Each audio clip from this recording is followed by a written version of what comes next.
Assalamu alaikum.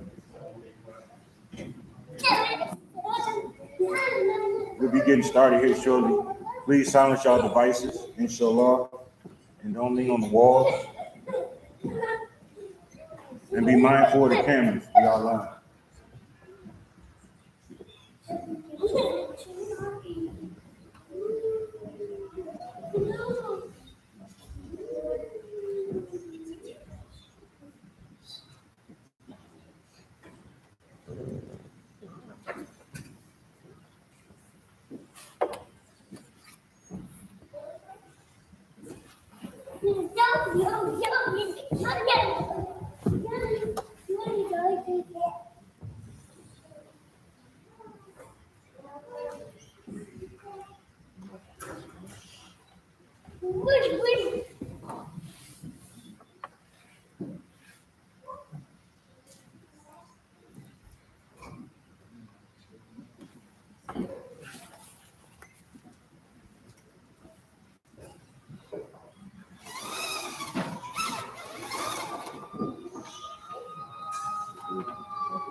Assalamu alaikum wa rahmatullahi wa barakatuh. Allahu Akbar, Allahu Akbar. Allahu Akbar, Allahu Akbar.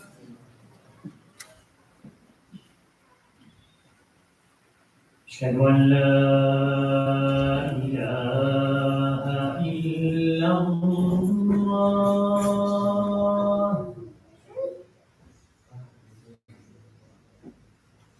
أشهد أن لا إله إلا الله.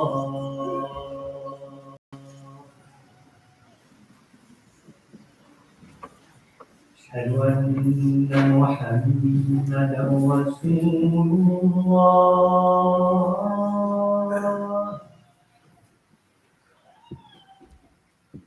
أشهد أن محمدا رسول الله.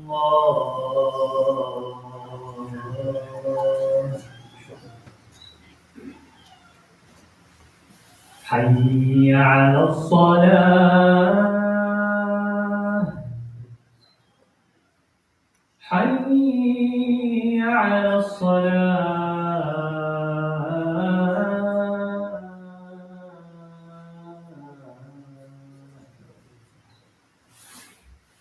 حي على الفلاح، حي على الفلاح.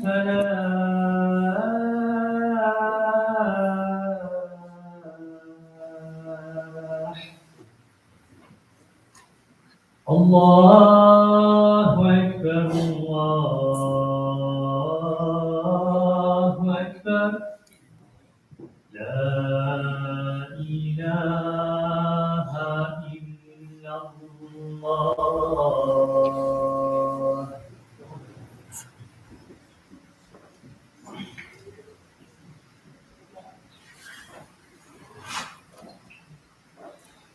بسم الله الرحمن الرحيم. الحمد لله نحمده ونستعينه ونستغفره ونؤمن به ونتوكل عليه ونعوذ بالله من شرور انفسنا ومن سيئات اعمالنا واشهد ان لا اله الا الله وحده لا شريك له واشهد ان محمدا عبده ورسوله اما بعد اعوذ بالله من الشيطان الرجيم. بسم الله الرحمن الرحيم.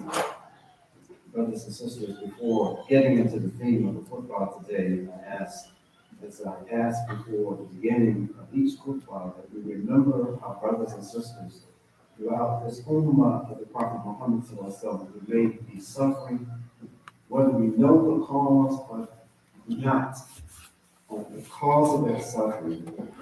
And I want us to just make dua and just have a moment of reflection during this khutbah, but also afterwards. And let us not take the plight, the condition of what the Palestinian people are going through right now. We're talking about a 75-year occupation. But what we're witnessing in Gaza and now in the West Bank against the Palestinians is something that we haven't seen in decades. Just the kind of indiscriminate slaughter of human beings. And it starts at the top by just devaluing the life of the Palestinians. And Herzog and Netanyahu and the leaders of this coalition government have attempted to dehumanize the Palestinian people, classifying them as animals, so because they're animals, you can do anything that you want to do to them. And we're witnessing a kind of slaughter. There's an expression in this country, it's like shooting fish in a barrel, meaning that the slaughter is taking place against the Palestinian people, and particularly those in Gaza, is like shooting fish in a barrel. That you have a group of people who are together, and it's so easy to just take their lives if Allah subhanahu wa ta'ala wills. That it's like shooting fish in a barrel. And so now we see that, and on the news, you just keep seeing images of houses and apartments and hospitals just being blown up by rockets. But now on the West Bank, for my information and for your information, the Israeli government has armed settlers. And these settlers are going throughout the West Bank and terrorizing the Israeli Palestinians, those who've been granted citizenship living in the West Bank, in that area, well, where Al-Aqsa Mosque and beyond. And these settlers have a license because they've been issued guns, machine guns by the government to protect your land. And so now the Palestinians in the West Bank are saying that they are afraid to come out of their houses because every time they come out, they know they could be stepping into this mob of crazed settlers who've been given a license, like the Ku Klux Klan in the United States years ago, just given a license to terrorize people and do whatever you want to do to them. And so I'm asking that let's not, and I hope that at no time that we are making dua for any individuals or group of people, at no time do we just blow it off. And it's just something that we're saying for the purpose of the Jumah setting. But I'm asking that we take this measure that Allah subhanahu wa ta'ala has given us to make dua for our brothers and sisters, that Allah subhanahu wa ta'ala will relieve the suffering of our brothers and sisters in Palestine. Brothers and sisters, I'm not going to take much of the time today, but I want to just give a kind of commentary based on the Quran and the Sunnah of the Prophet Muhammad sallallahu alaihi wasallam about what is a concept, what's the Islamic concept of history.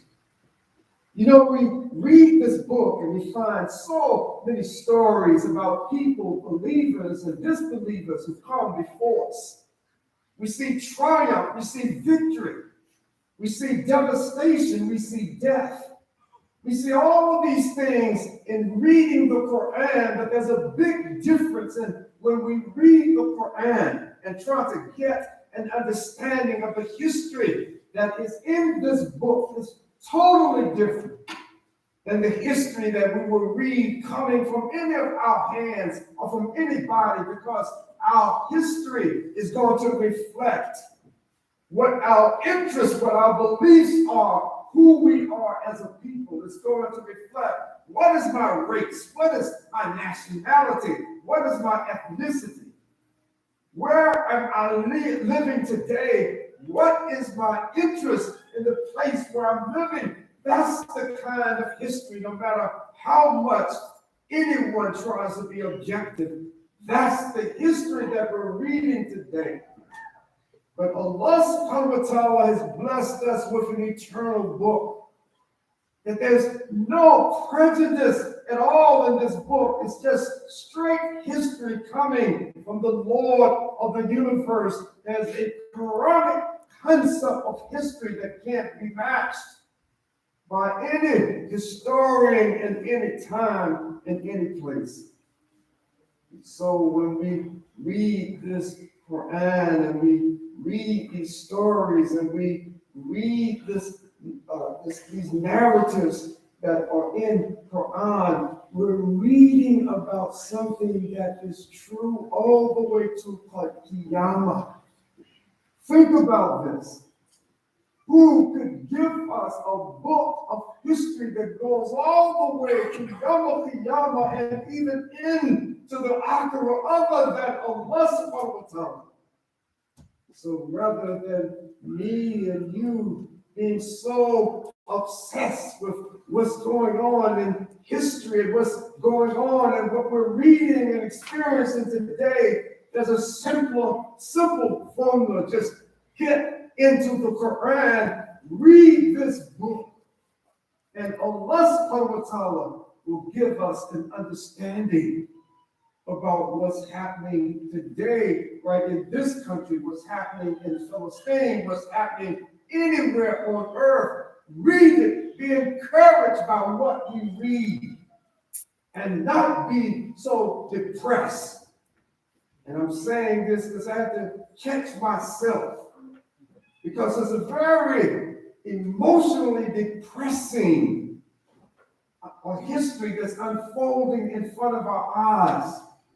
And if you and I don't bury our heads in this Quran and the Sunnah of the Prophet Muhammad sallallahu, we'll find ourselves not understanding how to process what's going on.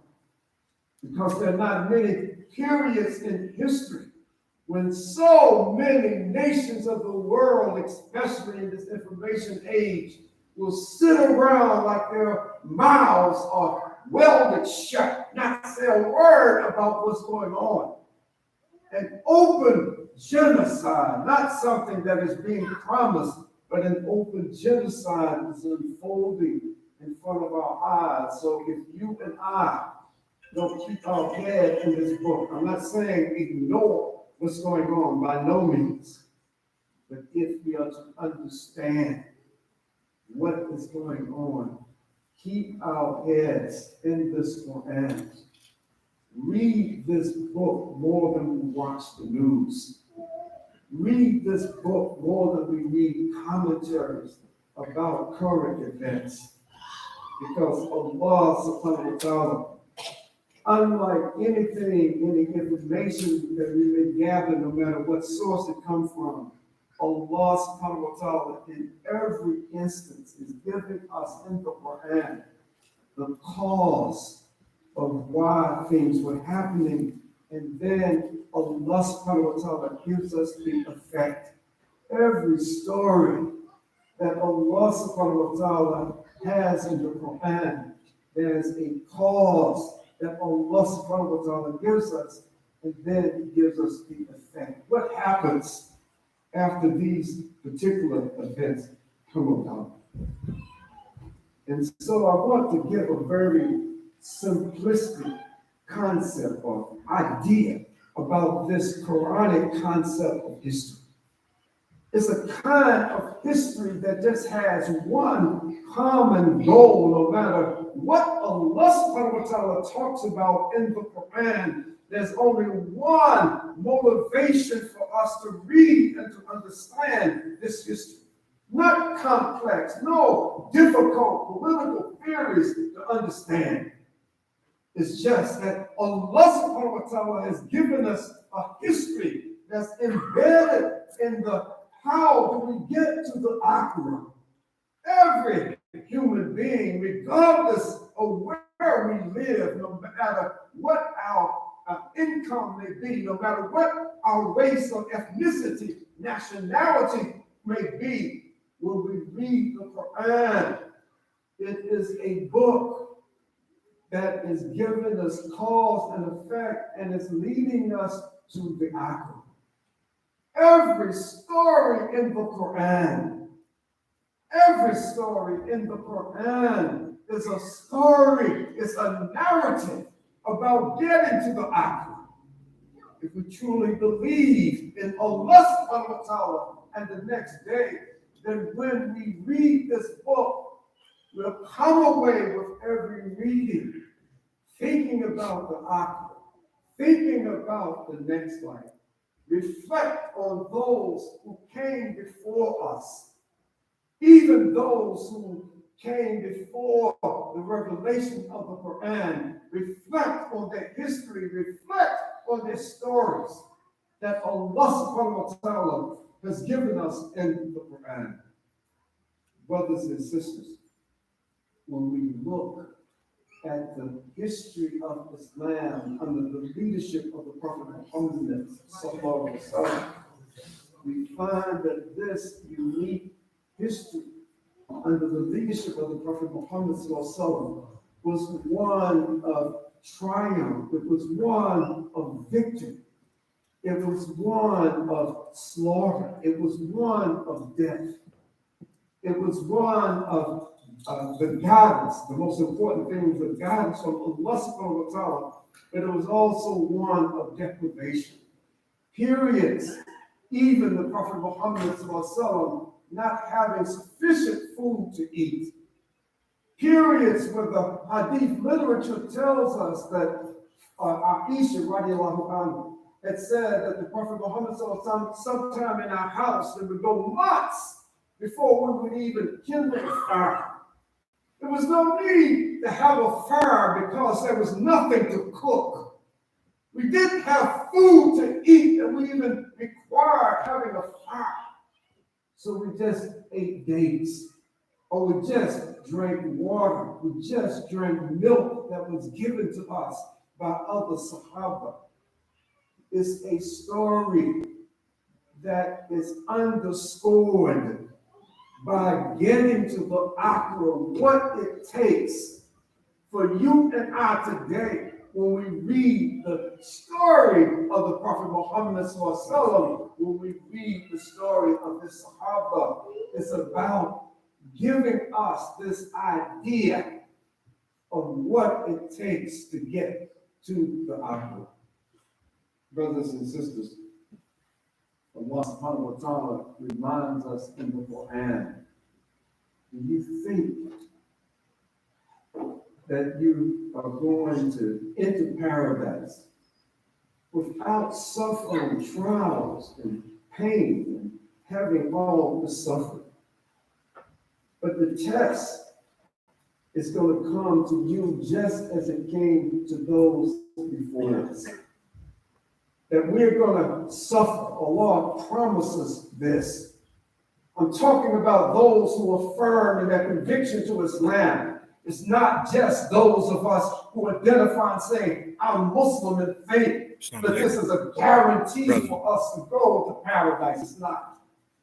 And so Allah subhanahu wa ta'ala reminds us in this Quran that you think, talking to us, whoever's reading this book, that you're going to make it to paradise without pain and suffering and struggle. This was the legacy of those who came before you. And Allah subhanahu wa ta'ala makes it clear in this book of the Quran that this was their history. There's no easy path. There's no GPS that we can set and say that this path to Jannah is, I can follow this particular path using my life GPS and I'll just get there. No. There is a set requirement and a set path that you and I must follow in any time and any age if we are to be granted the rahmah of Allah subhanahu wa ta'ala and be allowed into Jannah. And so Allah subhanahu wa ta'ala reminds us in the Quran that around the Prophet Muhammad sallallahu alaihi wasallam and around other prophets, that the Prophet himself would declare with just wonder and would say, ask, when will come the help of Allah? That it's not just limited to the Prophet Muhammad sallallahu alaihi wasallam. This is an expression out of human emotion because all of these prophets were human beings that Allah subhanahu wa ta'ala gifted with revelation. And so Allah subhanahu wa ta'ala, referencing the Prophet Muhammad sallallahu alaihi wasallam, referencing previous prophets, is saying that the conditions were so difficult that now the prophet himself and those who were with him we're asking, when will come the help of Allah? That it looks like we're just going to be wiped completely out. That it looks like we can't take any more than what has been put on us. And so this legitimate cry goes out, when will come the help of Allah subhanahu wa ta'ala? And Allah subhanahu wa ta'ala responded, Allah inna nasrullahi kareem. That verily the help of Allah is always near. That there's no point, there's no period, no matter how difficult the circumstances may be, that the help of Allah subhanahu wa ta'ala is always near, regardless of what we're going through. If we remain firm in our belief in Allah subhanahu wa ta'ala and a commitment to this deen. This is not a saying, and Allah subhanahu wa ta'ala knows best, but this is not something that those of us who are hitting and missing with our practice of Islam, that one day we are super Muslim, and then the next day we're doing things that we don't want anybody to know that we're doing. That this guarantee from Allah subhanahu wa ta'ala himself is not a warning, but it's an announcement to any of the believers, who individually or collectively who are going through difficult times, that verily the help of Allah subhanahu wa ta'ala is always near. That this help of Allah, as we know, comes in different kinds of ways. And I want to share this hadith that we find in the Sahih collections of hadith, where Ka'b ibn Malik reported that the Messenger of Allah sallallahu alaihi wasallam said that verily the souls of martyrs are in green birds hanging from the fruits of paradise or from the trees of paradise. That Ka'b ibn Malik is relating that he heard the Prophet Muhammad saying that those people that we see being martyred, being killed, that Allah subhanahu wa ta'ala has their soul encased in these green birds and they're flying around in paradise. You know, and you remember when the cousin of the Prophet Muhammad Ja'far ibn Abu Talib, the brother of Ali ibn Abu Talib, that when Ja'far was martyred on the field of battle, that one of his arms was cut off while he was fighting. And so when that arm dropped off, Ja'far then took his sword in the arm and the hand that remained attached to his body, and he continued to fight until that arm was cut off. And the Sirah literature tells us that then some kind of way he was able to get what was left of his nub hanging from his shoulder. He was able to get the sword up under that and continue to try to fight until he was shaheed, until he was martyred. And so the Prophet Muhammad made it clear this is a beloved relative of the Prophet Muhammad. The Prophet Muhammad made it clear that don't cry, don't feel bad for Ja'far, because Ja'far is flying around in Jannah.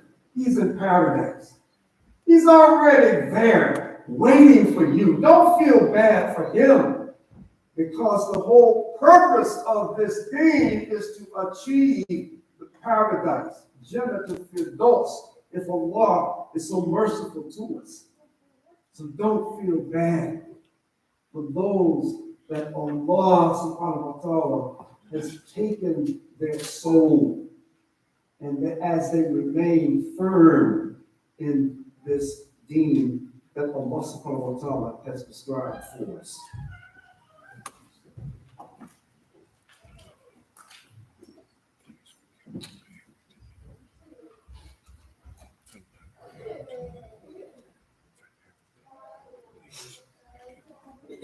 ربنا آتنا في الدنيا حسنة وفي الآخرة حسنة وقنا عذاب النار. Brothers and sisters, the situation that has been unfolding, not just in Palestine and not just in Gaza, but around this earth, around this world, that it's easy to look, particularly in areas where Muslims are living in a large population. It's easy to see that this ummah of the Prophet Muhammad ﷺ has become an object of persecution in so many areas. That those who remain firm to this commitment to Allah subhanahu wa ta'ala even look and see what's going on even in Muslim majority countries. That those who are remaining firm and holding on to this rope of Allah subhanahu wa ta'ala in a way that it has been prescribed, that even they are being tortured and killed even in Muslim majority countries. And so just being Muslim is not enough. Just saying Shahada is not enough. And we can see that today in the behavior of so many Muslims here and across the world today.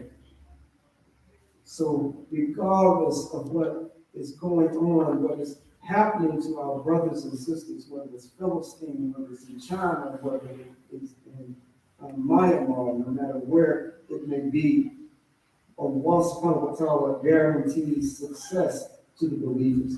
Now, I don't know the origin of this particular letter that was passed on to me the other day.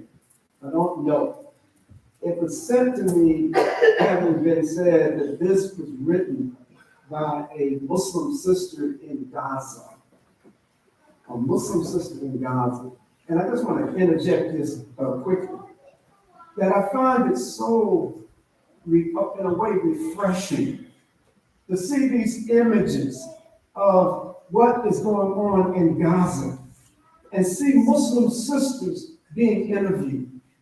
And Muslim sisters saying, all I have is what I was able to put on my back and to leave my bomb out home. This is all that I have. We don't have food, we don't have water. It's so encouraging seeing these images of these sisters in full hijab.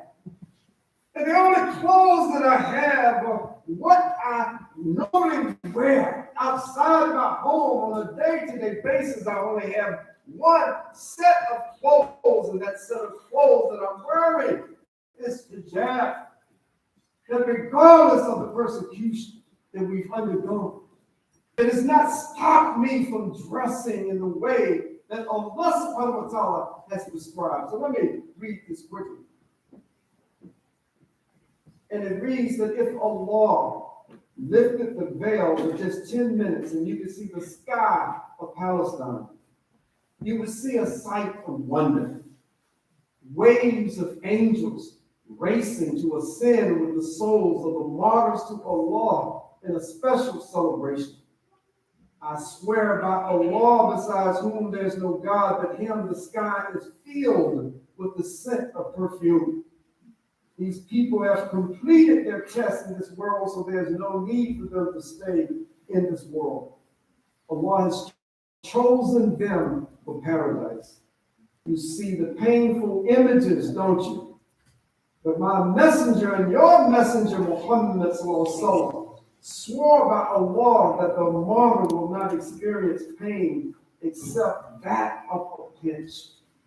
So no matter how many megatons of bomb may hit, that the pain that a martyr feels is just like a pinch, like a bee sting before the soul is taken. So just as if I pinch you by the hand, do not have fear for them. I know you're saddened. So remember what the messenger sallallahu alaihi wasallam said, that no one in this world dies and wishes to return to the world except the martyr. The martyr wishes he would die for his sake 1,000 times, to keep dying for Allah subhanahu wa ta'ala's sake and come back. And now seeing things in Gaza that if you saw them with your own eyes, you would die of joy. These martyrs are alive and provided by their sustenance by Allah subhanahu wa ta'ala. And then the sister says, Assalamu alaikum, subhanAllah, the beautiful flowers in this message from Gaza are encouraging all of us. Brothers and sisters, what Allah subhanahu wa ta'ala has promised is true. And what he has promised each and every one of us is to be patient with our conditions and the conditions of others in this ummah of the Prophet Muhammad. It's not the kind of admonition in saying, don't get angry, don't get upset. But Allah subhanahu wa ta'ala has given us human emotions, and yes, we should be angry. We should be upset. We should feel the pain that our brothers and sisters are feeling because the Prophet Muhammad has made it clear to us that when any part of this ummah hurts, we should feel the pain.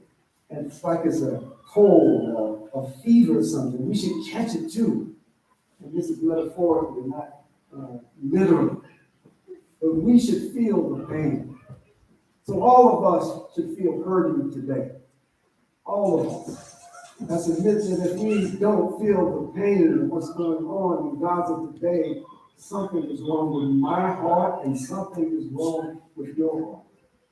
If we don't feel upset and ask Allah subhanahu wa ta'ala to relieve the suffering of our brothers and sisters, with the understanding that those who have been taken by Allah subhanahu wa ta'ala in these conditions are dying as martyrs. They're waiting for us.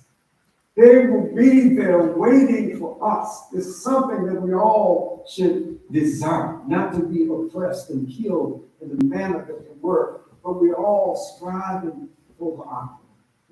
So let us pray that Allah subhanahu wa ta'ala relieves the suffering of our brothers and sisters in Gaza. Ameen. And grant them victory.